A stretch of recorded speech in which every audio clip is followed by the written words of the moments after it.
Welcome to the Profitable Farmer Podcast, where it's all about increasing the profitability of your farm by working smarter, not harder. G'day and welcome once again to Profitable Farmer. I hope that the turn of the season is being kind to you. I love this time of year. Hope you do. I'm sure that you do as well. And I hope you're well wherever you are. So in this podcast, I'm delighted to welcome Tracy Seacombe back to Profitable Farmer. Tracy, to many of you, you will know her. For those that don't, she is our head coach at Farm Owners Academy and the founder and director of Potential Realised. She runs an incredible program around self-development and personal advancement called Soul Pleaser, which Farm Owners Academy recommend highly, both to men and women in our community. So check that out. Tracy, great to have you with us again, and thank you so much for your time. Oh, thanks, Jeremy. It's always fun to come and chat with you. Thank you, absolutely. So, Tracy, a few weeks ago now, you led a conversation in one of our Farm Owner Academy training sessions around a really important topic, and it resonated so strongly with so many men and women in our membership that I wanted to extend that conversation out for our broader community of listeners to hear and consider and reflect on and even check their reality against. And so thank you for allowing this to play out. The conversation is around this topic of burnout.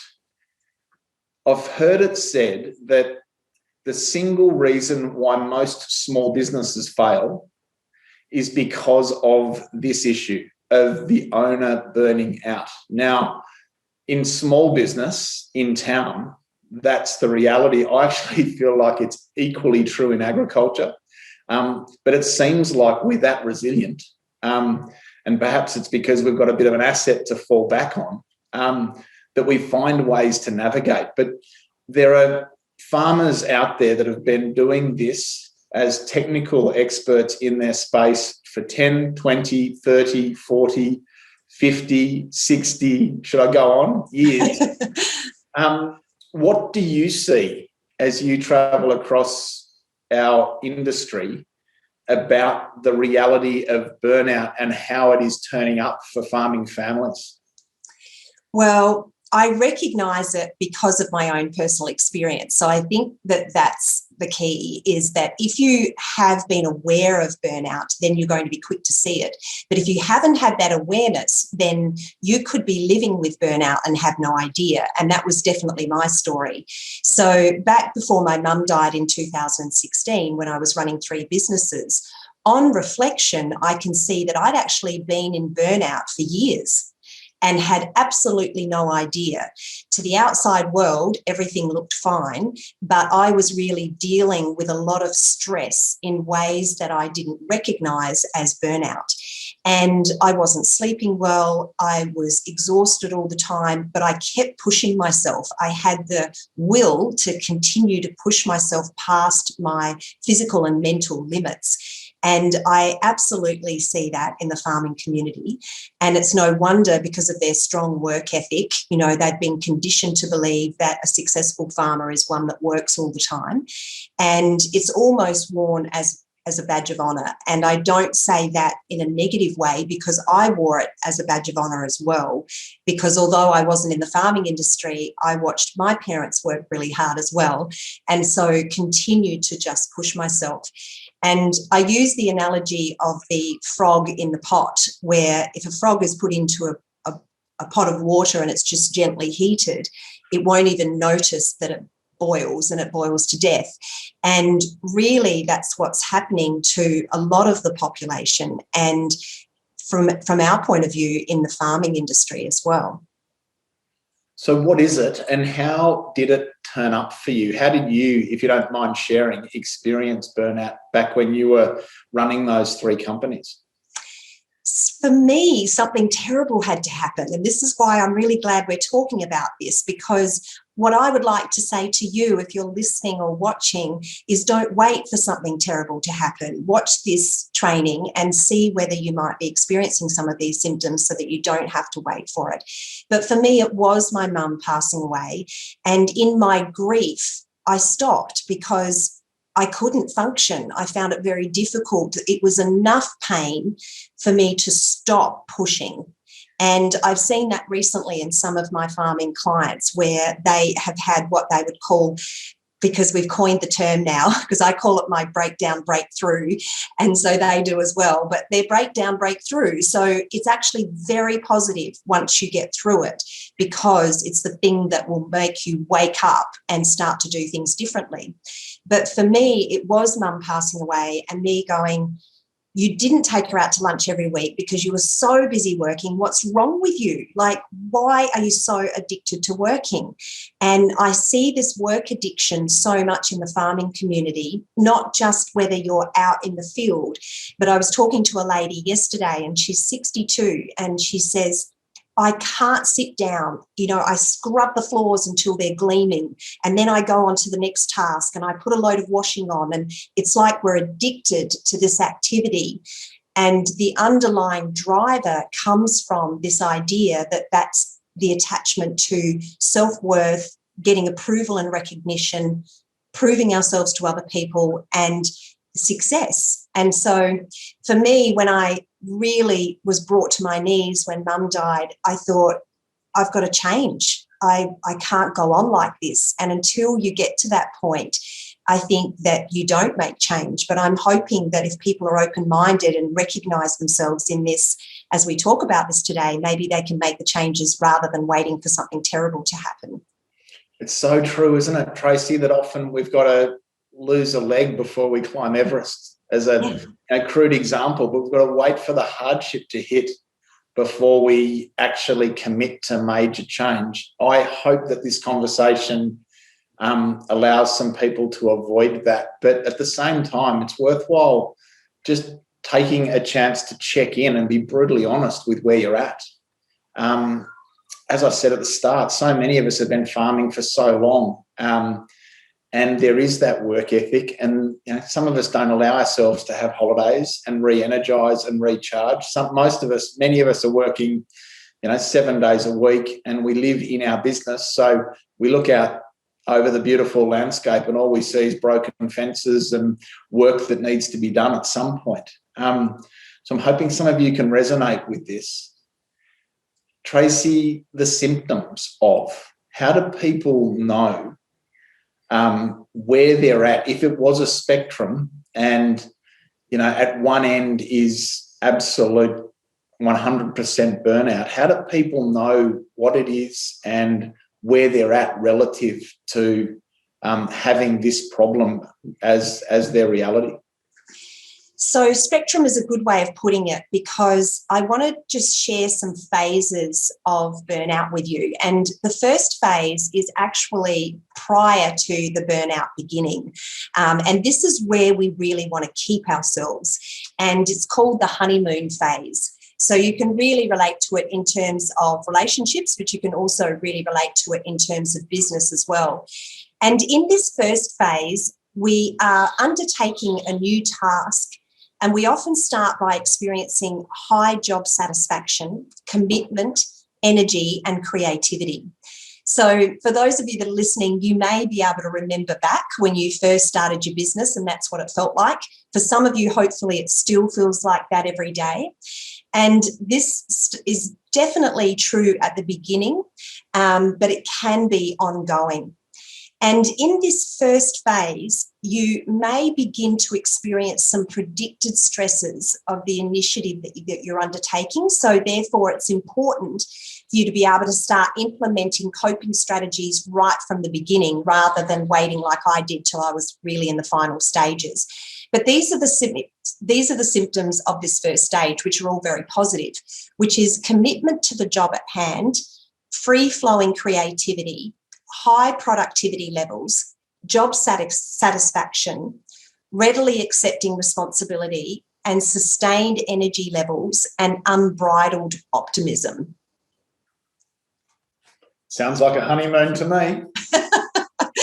So it is possible, and probably some people might be thinking it's not realistic to maintain that. But I reflect on the business that I had, Safe Work Practice, my physiotherapy business I had for 22 years.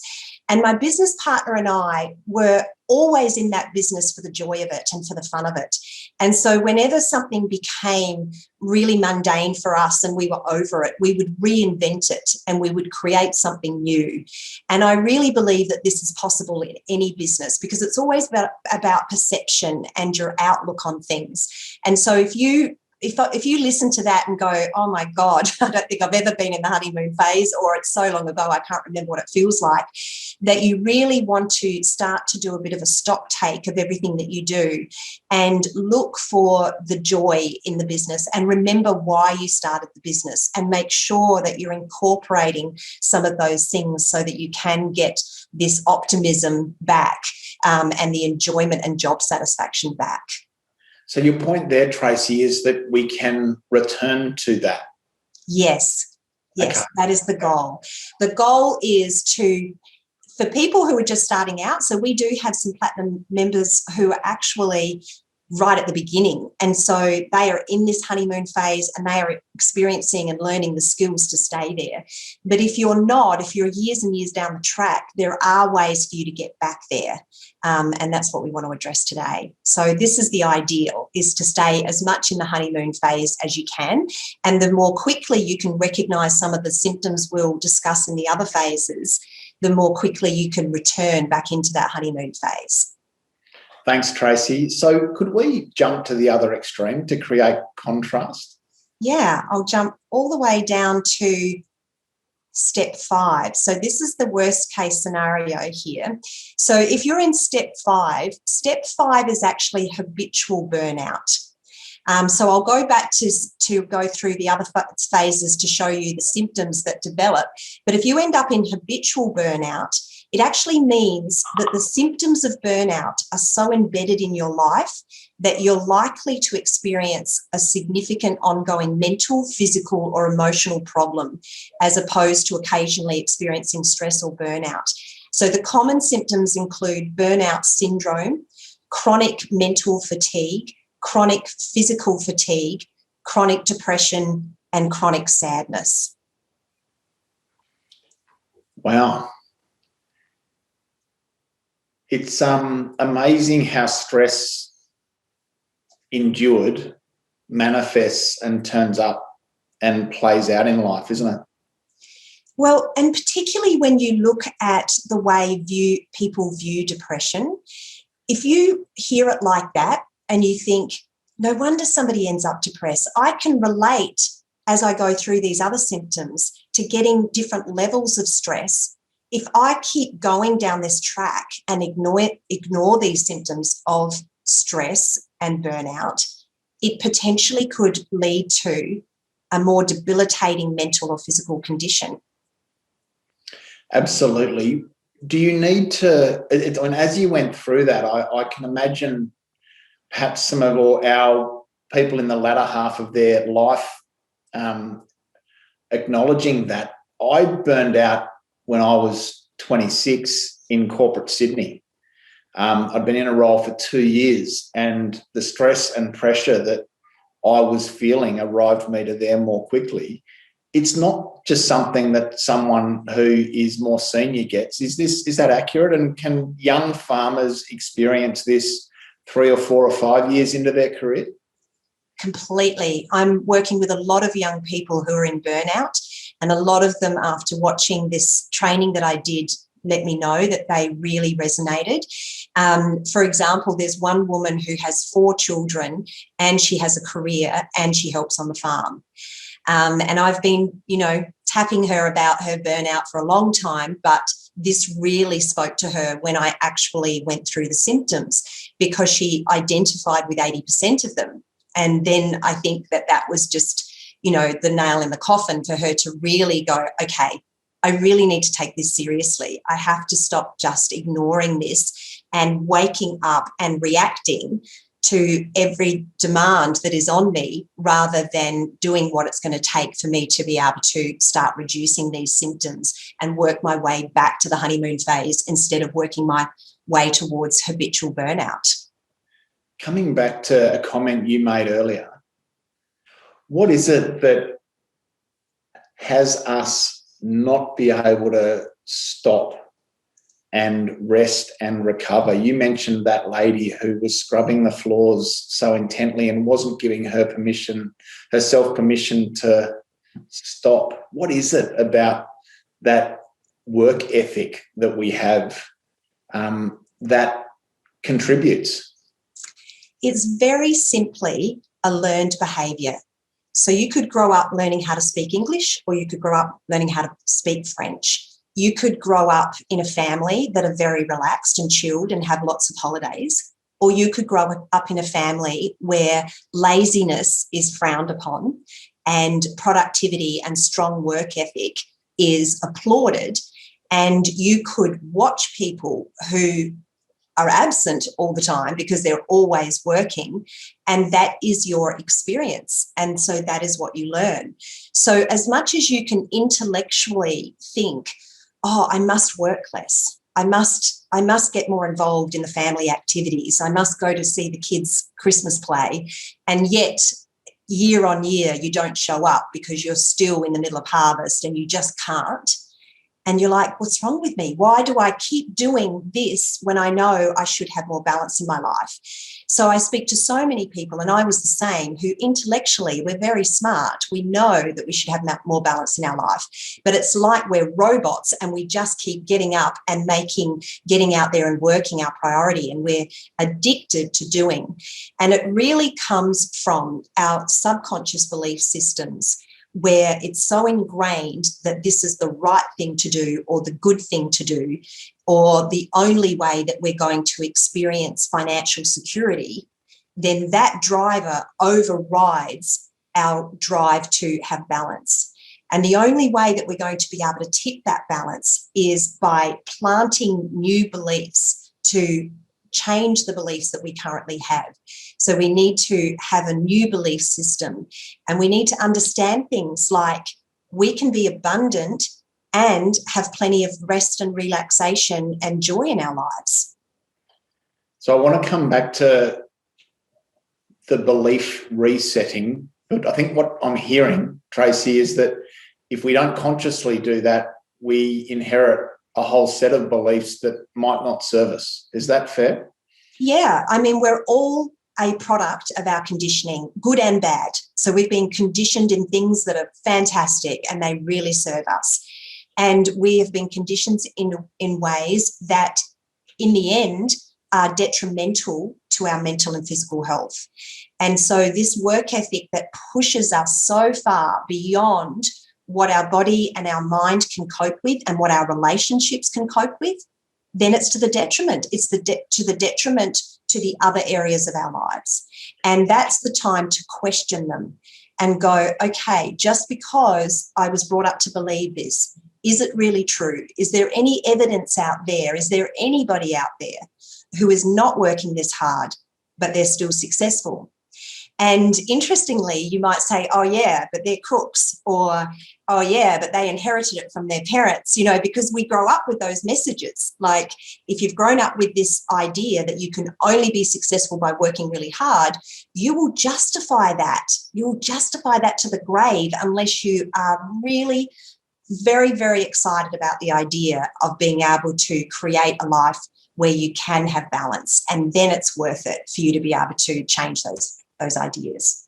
And I think it's a really important point that you make is rather than justifying the position that you have around this, look for evidence of people who are living with balance and not working hard and blowing it out of the park.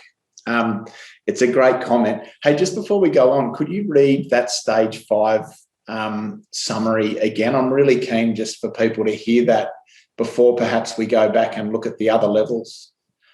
Yeah, absolutely. So stage 5 is habitual burnout, It's the final stage, and it means that the symptoms of burnout are so embedded in your life that you're likely to experience a significant ongoing mental, physical, or emotional problem, as opposed to occasionally experiencing stress or burnout.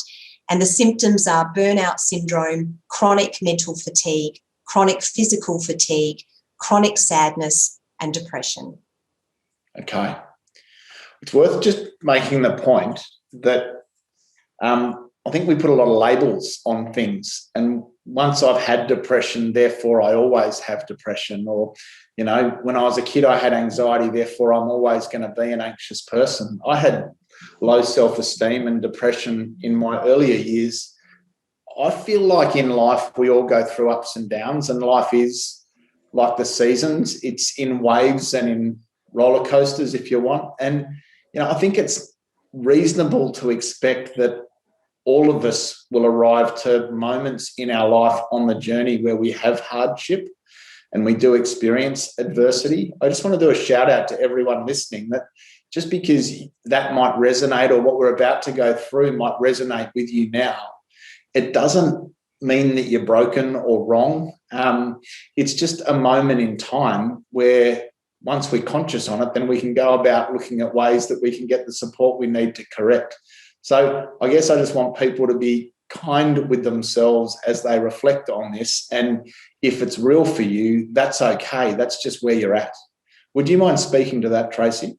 Yeah, I'm glad you brought that up, because what I believe is that any label or diagnosis is just an umbrella of symptoms, and symptoms are warning signs to show us that there is a shift in our behaviour that we need to make. And behaviour starts with thinking. So there is a new way for us to begin to think, which will then affect the way we feel, which will then affect the way we behave. So when we simplify it, when I first start working with people and they tell me, you know, I was diagnosed with depression and I've been on medication, I say to them, okay, let's just simplify that. You have been in the habit of thinking negative thoughts, and you can change the way that you think. And it's just easier to think those thoughts because you're in the habit, just like it's easier to eat fatty food if you're in the habit. And so it takes a little bit of discipline to change it, but you can change the way you think and you can change the way you feel. That doesn't mean that you suddenly stop taking medication because you want to, you know, gradually wean off of that, but definitely it's all reversible, and it just means that you need the tools. That's perfect, Tracy. Thank you. So would you mind taking us through the other stages, just so that people can get a sense of where they might be in relation to the extreme? Yeah, absolutely. So phase number two is the onset of stress.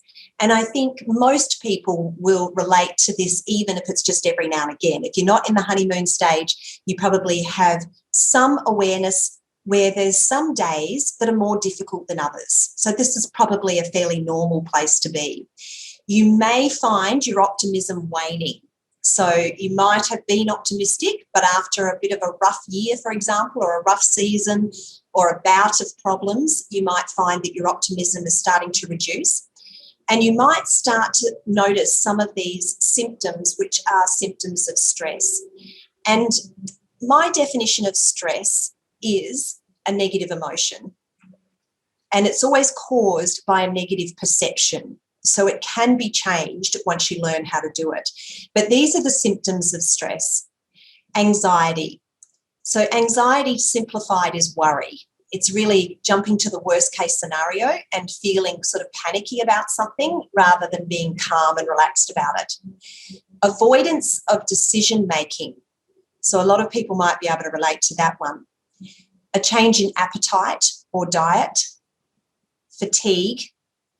Forgetfulness. This one was a big one for me. When I reflect back on when I was very, very stressed and in probably stage 3 of burnout, I became very forgetful because there was just so much in my head. There was too much to draw from for me to be able to remember what I needed to remember at the time. General neglect of personal needs, so just putting the task first and not looking after yourself. Grinding your teeth at night, this was a really big one for me. There's probably a lot of people that can relate to that. Headaches was a big one for me. Heart palpitations, I also have that. High blood pressure, inability to focus. A lot of people relate to that one. Irritability. So a lot of people relate to this. So I want not only the person who might be irritable to note this, but also the person who's watching this and thinking of a loved one who's very irritable, and have this perspective that they might be in this second stage of burnout, and that's why they're irritable.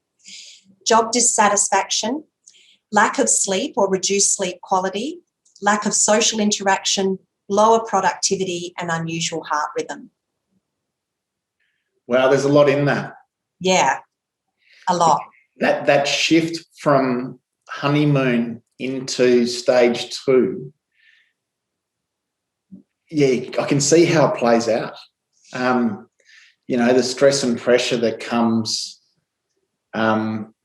when we are in the heat of battle doing the heavy lifting of our business, for example, or, in the thick of adversity, be it drought, flood, mouse plague at the moment. There's so many things that can bring on that stress that can start us on this journey. It's really good to have it defined as the way you have, Tracy, so that people can get a read on where they're at on this. Yeah, and I think the other thing to keep in mind is you don't have to have all of these to be in the second stage. You might just have fatigue. If you're noticing that you often have fatigue, or if you're often forgetful, or if you often can't focus, that you have a level of stress, and that it's a warning sign, and that we should listen to the taps. Somebody said to me the other day, feather, brick, truck, so rather than waiting to get hit by the truck, just notice the tap. Okay, I'm really finding it hard to focus. Where do I need to put more balance into my life? And so if that stress endures, we roll into stage 3. Yeah, exactly. So when we move into stage 3, which is chronic stress, it means that we've spent too much time in step 2 or stage 2 without doing something about it. And this is a marked change in your stress levels. So going from motivation to experiencing stress on a very frequent basis. You may also experience more intense symptoms. So you might start to express anger or aggressive behaviour, or the other extreme, which is apathy. So I think this is really important to be aware of, because quite often I'll have people talking to me about their spouses being one of these. So you really want to be able to be on the lookout for this. Chronic exhaustion or a cynical attitude. We come across that sometimes, where when you're encouraging someone and coaching them to a more positive level, they're quite cynical and they don't believe that things can be better. And this has actually come as a result of just burnout. So it's not their nature. We don't want to write them off as being a cynical person, but it's actually a symptom of being too stressed for too long. Have you come across people like that, Jeremy? Wow. So can someone win from there? Yeah, absolutely. I mean, when you realise that you're cynical and you put 2 and 2 together and go, I didn't used to be. I used to be a happy-go-lucky kind of person. But over the last 5 years or 10 years or whatever it's been, I've been so stressed, I've become cynical, or I've become angry, or I'm just exhausted all the time. I wake up exhausted and I go to bed exhausted, whatever it may be. If you can just, it really takes the guilt away from it or the label away from it, as if this is who you are.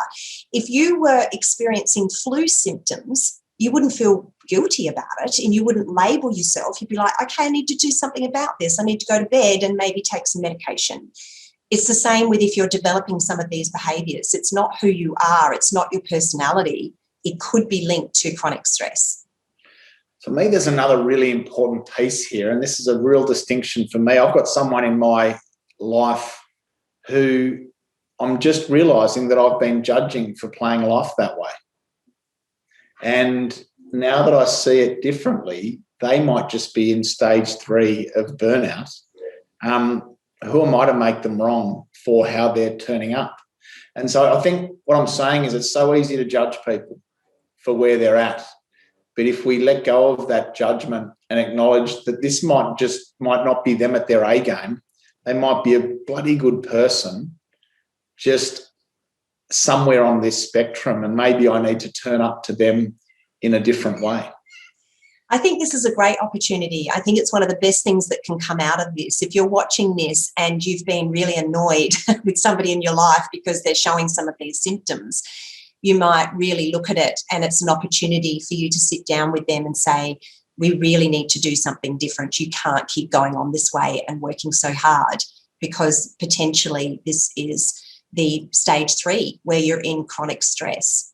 Some of the other symptoms in this stage is feeling threatened or panicked, denial of problems at work or at home. I've definitely seen this. I've had the wife, for example, telling me, my husband says that he'll come to the school activity and never shows up, and just is in denial that there is even a problem.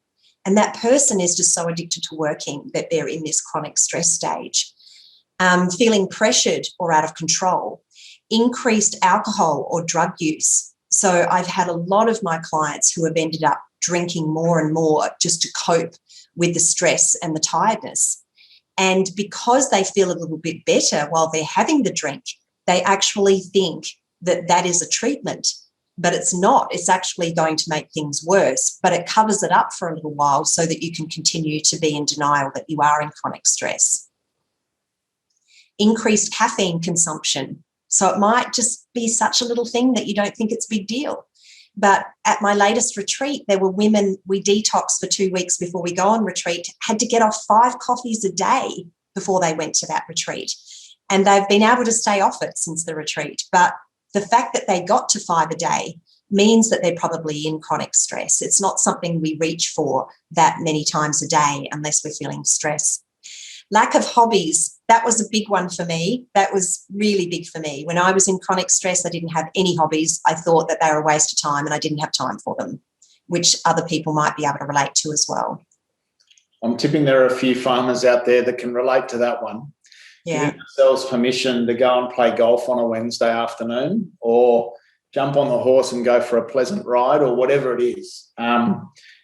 It takes a different set of beliefs and some, real commitment to a change, I think, to allow those hobbies that we enjoy into what most of us would call as a busy life where we don't have time for those sorts of things. Yeah. Well, it's actually one of the things that's going to reverse these symptoms is to find the space for those things that feel good rather than just doing the things all the time that are not giving you a break. Other symptoms in this stage are missed work deadlines or targets, persistent tiredness in the mornings, physical illness. A lot of the clients that come to me initially are getting these strange illnesses all the time. If it's not one thing, it's another. Procrastination at work and at home, repeated lateness for work, resentfulness, socially withdrawing from friends or family, or uptaking of escapist activities. So when I shared this with our Platinum Mastermind group, a lot of them said yes to that. So just that sort of mindless scrolling Facebook or, just doing something to escape because they are just so exhausted. They just don't want to think anymore, but they haven't learned other ways to be able to have a break from thinking. So that's stage 3. It's a pretty big stage, isn't it, when you describe it that way? Well, it makes me think that it's a pretty common stage. It wouldn't surprise me if everybody watching this has experienced at least some of the symptoms in stage 3. I actually think that in this modern world we live in, that a lot of people are in stage 3. Completely agree. It is almost as if that's become the new norm. Exactly. We're accepting stage 3 of chronic stress and we live our life there. And I see people making changes once they get a diagnosis. A friend of mine recently had a scan done of her heart, and the calcium levels in her heart combined with her cholesterol level has made her a high-risk heart attack. And so now she'll make some changes. So these things lead us to waking up, but we want to wake up before we hit these high-risk stages. What's stage 4?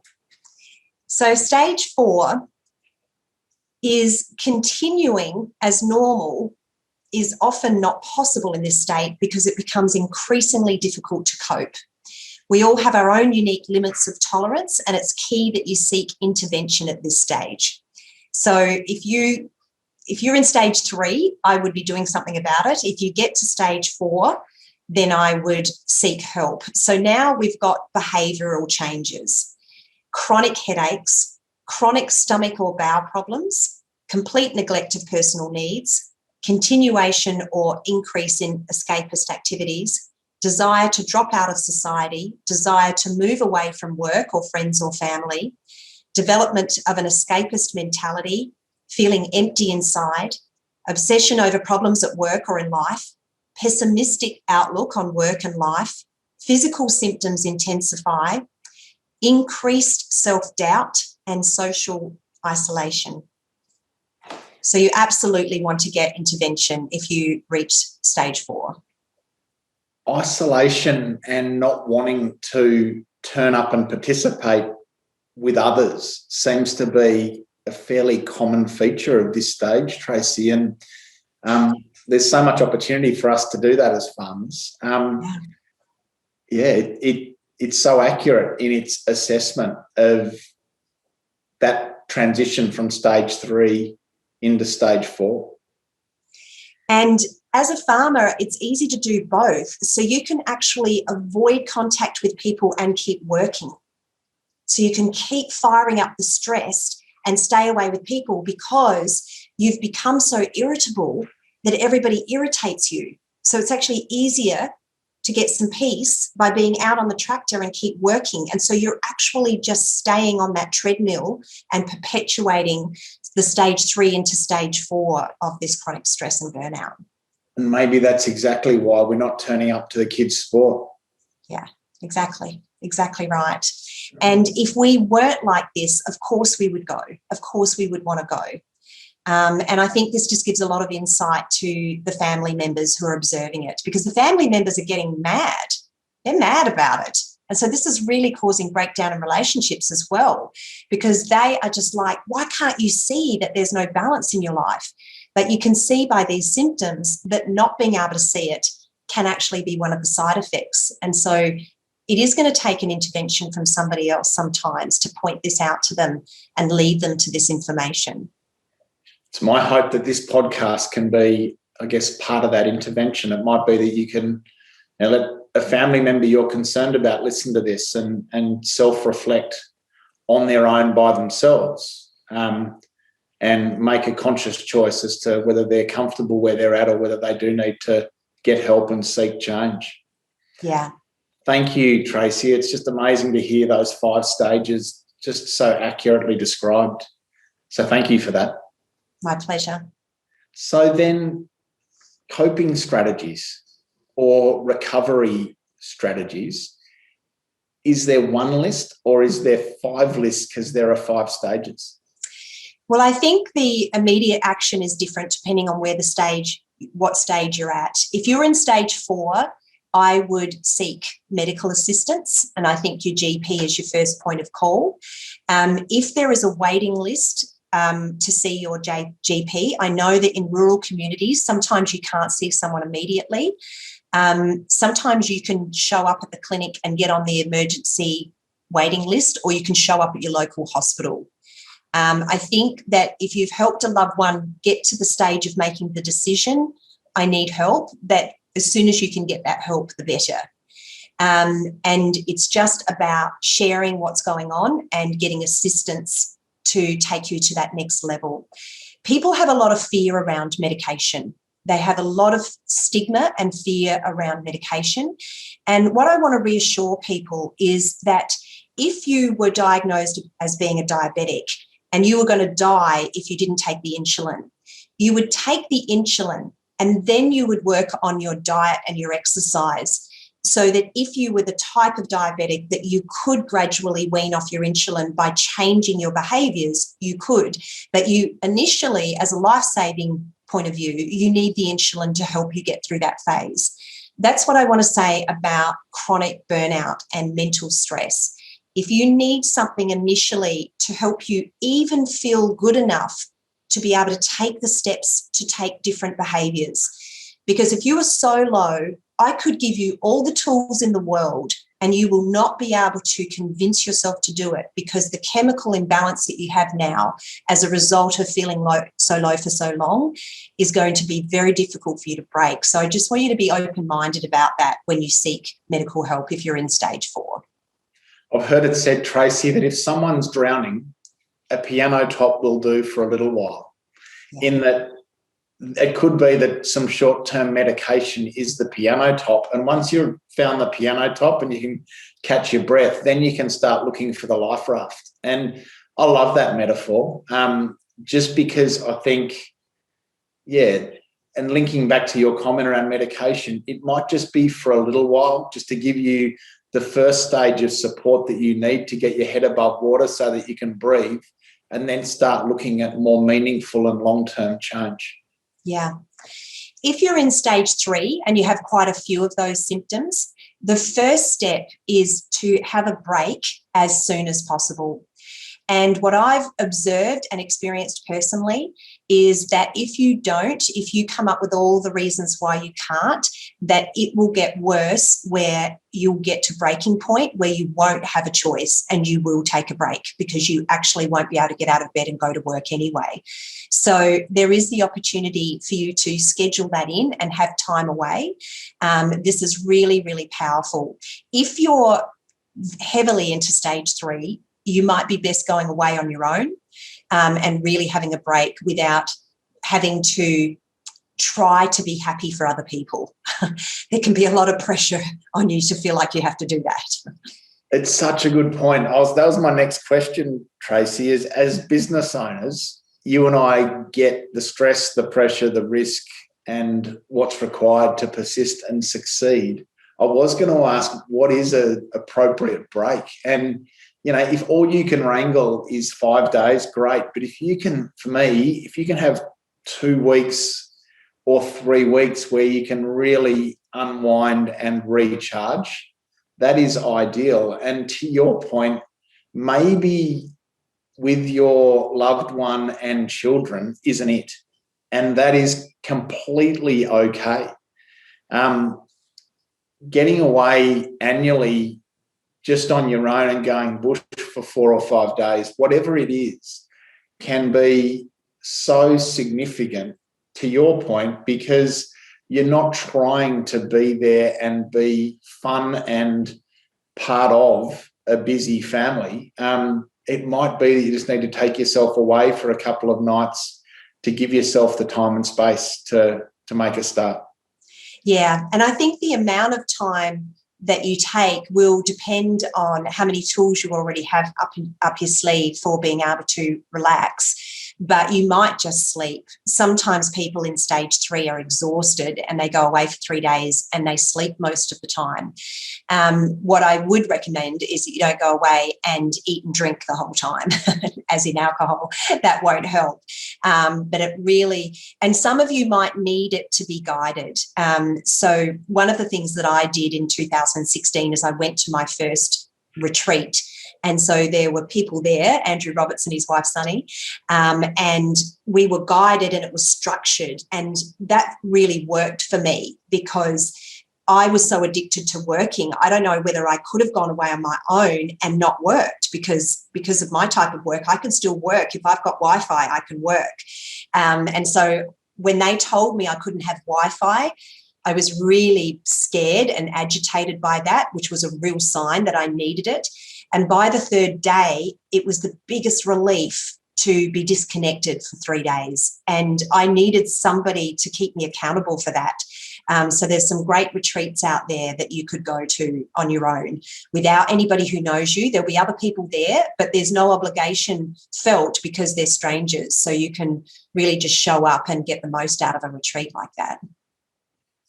Yeah, being distracted by a structured retreat so that you can remove all the normal interruptions makes perfect sense. I know I've enjoyed those. What else? What are the other coping mechanisms? So if for a while, there is absolutely no way you can remove yourself from the environment and you feel like you're okay to stay where you are. What I would say is that the most important thing is for you to focus on feeling good. And the easiest time to do that is as soon as you wake up in the morning. So this will mean a commitment from you, which means I'm going to prioritise my own well-being over and above work. And I know for many of you, that's not how it is. For me, my first priority was my business. My second was my family. And I was way down the bottom, a very, very long last. And now I'm number one and my family is second and my business is third. And all of us are thriving as a result of that change. And I promise you it will be the same for you, even if you don't believe me right now. And so when you first wake up, if you make feeling good your priority, it just means you need to be aware of what you wake up and think. And there's chances are that depending on where you are in these different stages, is that you start to rehash what went wrong yesterday, worry about what could go wrong today, stress about the to-do list that you have, or feel annoyed about someone who irritated you yesterday. And so your day is just going to continue down that track. Law of attraction dictates that whatever thought you have will attract another thought just like it, and one builds on the another, and then you just end up down that rabbit hole, which feels terrible. And so this is what stress is, and that's just become so chronic for you that you want to break that cycle by thinking something that feels good when you first wake up. And you can't fake it. You can't pretend that you're happy. You can't write a gratitude list that in a grumpy way just for the sake of writing it. It has to be a genuine thought. So it's a matter of thinking something that genuinely feels good. And at first, that could be difficult. I remember back years and years ago when I was in a terrible place and I thought, okay, I love my pillow. That's what I could come up with. I love my pillow. And it was genuine. I felt relaxed at the idea of just staying there for another minute with my head on the pillow. And then that led to, and I love this bed. And then it came to, going through the sheets, and that just really simple, but it was genuine and it was relief. That's all you're looking for. You can't go from feeling helpless to gratitude or love. It's too far away. It's too big a leap. You just need to aim for relief, which is a feeling that feels just a little bit better than what you're feeling at the moment. And if you feel helpless, if you just feel like life is terrible and you're over it, then you need to just get to a place that feels a little bit better than that. And it might even be resentment or anger. It's going to be a little bit better. Even though it's still negative, it's going to be a little bit better than the one that you just had. And if you can work yourself up to satisfaction, just a simple statements like, it's not that bad. It's not that bad. We had a good year a couple of years ago. Perhaps there's a good year coming next year. Whatever it is that's just soothing, just relief, that's a good place to start. If you're much better than that, then you can go to gratitude. It just depends where you're at. So well explained. And I love that approach to just finding the little things that give you first relief. And it might need to just be satisfaction before it can be gratitude, before it can be love. Yeah, that's wonderful. Thank you. Yeah. I love that. Also, Tracy, that we've got 100 of our Platinum Mastermind members all doing the 5 a.m. club. And shout out to Jack Owen, who bought 100 books for 100 of our clients and sent them out, and that they're all on that 60-day challenge to make sure that they set up their days strongly so that they can launch in and be their best selves each and every day for 60 days. How important is that morning practice? It's everything. If you can just start small and gradually build on it. The Platinum Mastermind members have experience, and so they're able to jump into something like the 5 a.m. club where it's 20 minutes, then 20 minutes and 20 minutes, or they can modify it so that they're just doing it so that it works for them. But if you're listening to this and you've never had a morning routine in your life, then start small. And it might be by listening to a 5-minute meditation, for example. You might wake up, you can't bring yourself to think anything that feels good.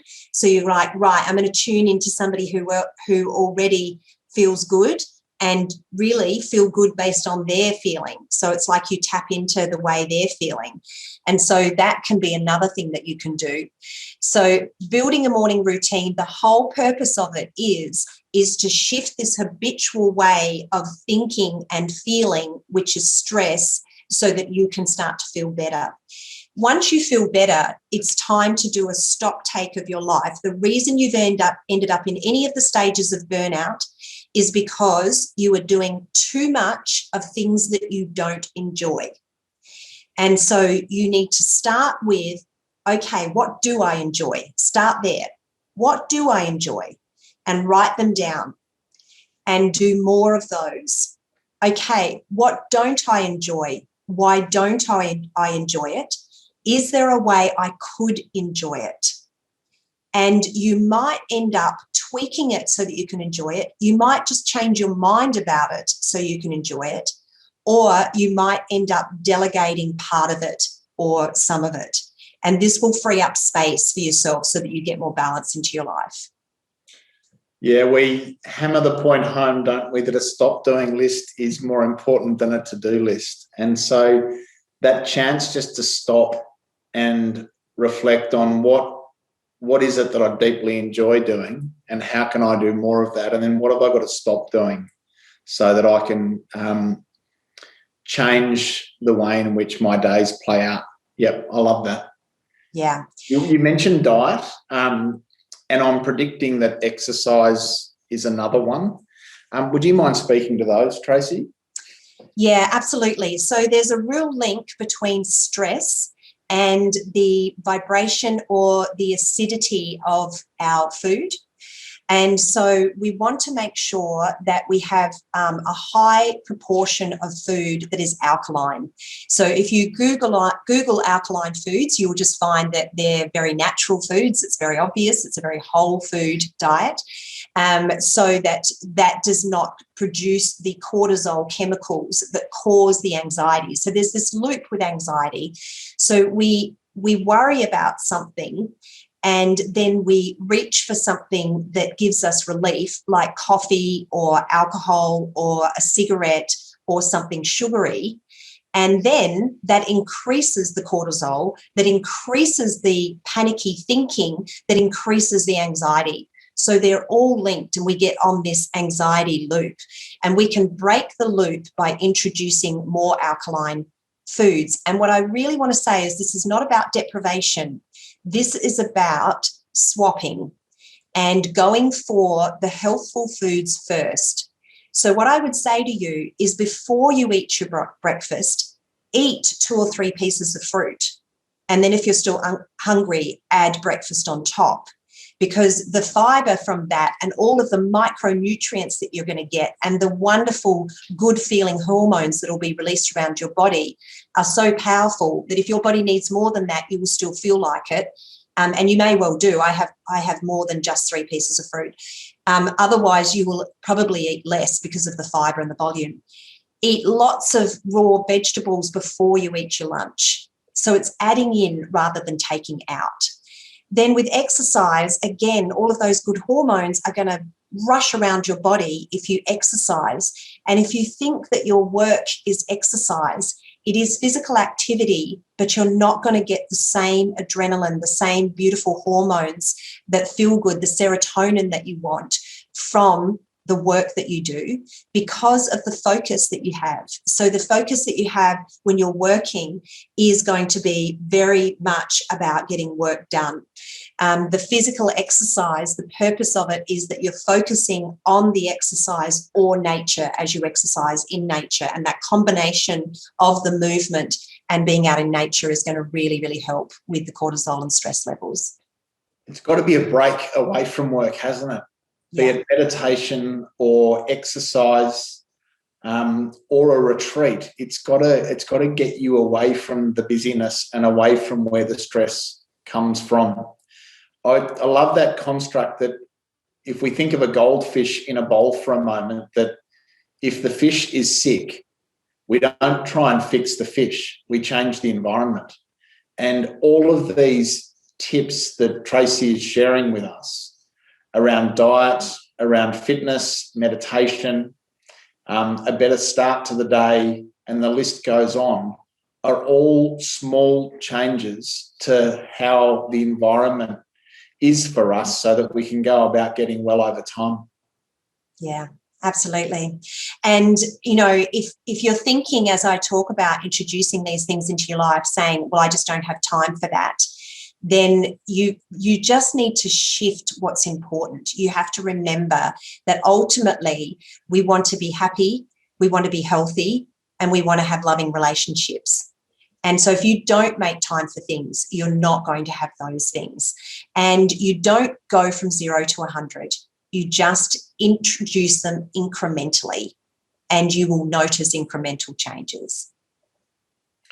Thank you, Tracy. I love that concept. I've heard you say before, one new habit at a time until it's locked in, and then introduce the next. I think often we all try, and it's a bit like the New Year's resolution, isn't it? We say, I'm going to do these 12 new things, and none of them really play out. One until it's locked in, and then another. Completely. That's what I've done for years, and they become lifetime habits. It doesn't help you to change something temporarily. So many people do that. They do things for a month and then they just go back to exactly what they were doing before. Your life is a result of what you do habitually, not what you just do sometimes or for a short spurt. And so one more question, Tracy, if I could. If there's a listener out there who has really resonated with, you know, that stage 4 or that stage 5, and they're feeling a bit uncomfortable around what they've heard, and they're kind of realising that for the first time, what would you say to them? I would say that you're not alone, and that you're not the only one, and that there is help out there for you, and that all you have to do is ask for it, and that you're not letting anybody else down, and that you shouldn't judge yourself for it. I think that there is a huge stigma around it, and I certainly took a long time to speak up about it, and it was the best thing I ever did. So I would just encourage you to reach out for help. Incredible. Tracy, thank you so much for scratching the surface on what is such an important and often not talked about topic, this whole conversation of burnout. I think it's so relevant and very real for so many of our listeners. I hope this has been meaningful for you. If it is, take action. If you know someone who you're concerned about, hopefully this gives you a start on how you might turn up to them in some small different way that might inspire them to get the support they need to move forward. You're just so eloquent in how you go about helping us understand these things more fully, Tracy. And as always, I'm very grateful for your time. Thanks, Jeremy. Me too. Take care, everyone. Thank you, and bye for now.